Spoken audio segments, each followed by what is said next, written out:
Bonjour à tous, je suis très heureuse de vous retrouver pour ce nouvel épisode d'On passe à table. Cette semaine, on est sur les quais du port face à Notre-Dame de la Garde à Marseille et on va rencontrer Laurent du restaurant l'Hippocampe qui va nous présenter sa recette. Allez, suivez-moi.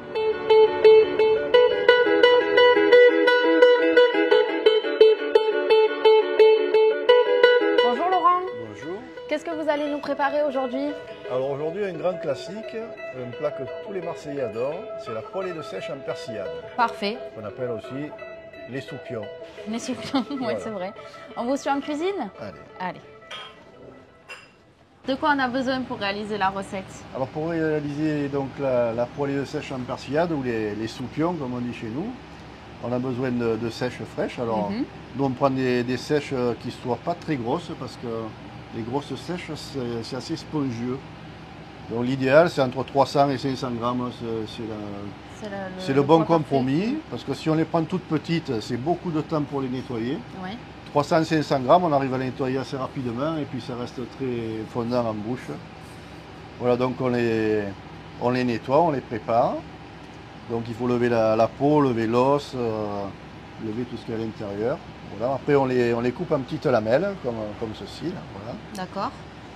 Ensuite il va falloir un peu de sel, un peu de poivre. Le citron, ça sera pour la présentation. Et de la persillade, donc toute simple. Alors là, je vais les préparer en avance. On peut le faire au couteau ou à hachoir. À la maison, c'est peut-être plus simple de donner 2 petits coups de hachoir. Pas en faire une pâte non plus, mais pas que ça soit non plus trop gros. Donc ail, persil et huile d'olive. D'accord. Voilà, de l'huile d'olive, bien sûr. Un peu de farine. Et voilà, c'est tout ça. Allez, parfait. L'essentiel, c'est d'abord de l'huile bien chaude pour bien saisir. Donc, de l'huile d'olive, généreusement. On tapisse bien le fond de la poêle. Voilà. Et il faut qu'elle soit presque fumante. D'accord. Alors ça, pour le tester, on va mettre après un petit peu de farine. Vous voyez, quand ça commence à mousser comme ça, c'est que ça commence à être bien chaud. Donc vous prenez vos sèches. Alors, dans la maison, on peut faire ça à la main, le mélanger, mais si vous voulez pas trop fariner pour pas que ça soit trop gras, nous on utilise donc un bac avec de la farine, un petit tamis. Vous mettez vos sèches dedans, hein, comme ça.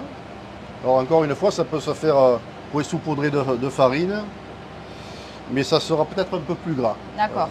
Donc on va y mettre juste une petite pellicule de farine. Voilà. Donc ça, pareil, c'est une astuce qu'on peut reproduire à la maison. Voilà, un bac vous voyez, avec là, de la farine et un tamis. Exactement. Là, juste vraiment Juste ce qu'il faut. un petit film de farine et pas plus. Voilà, donc là, je pense que doit être bon. Là. Là, on est bien. Ouais. Voilà, ensuite, vous poêlez. Vous mettez ça dans la poêle.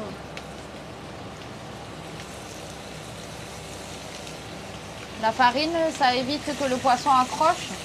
Ça donne du croustillant. D'accord. Ça dort et ça donne du croustillant. Là, c'est important que ça soit bien chaud. Pourquoi? Parce que si l'huile n'est pas assez chaude, en fait, la farine va se gorger de gras. Oui, d'accord. Et ça va être moins bon. D'accord, ok. Alors,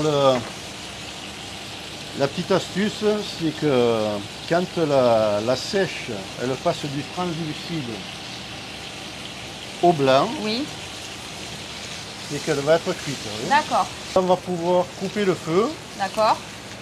et à ce moment-là, on va rajouter la persillade. Ok. Parce que la persillade, il ne faut pas qu'elle soit trop cuite non plus, sinon ça colle aux dents. Donc il va falloir la cuire, mais à feu éteint, juste dans l'huile chaude D'accord. comme ça. Là, on coupe carrément. On est bien doré. Et là, on va venir mettre la persillade.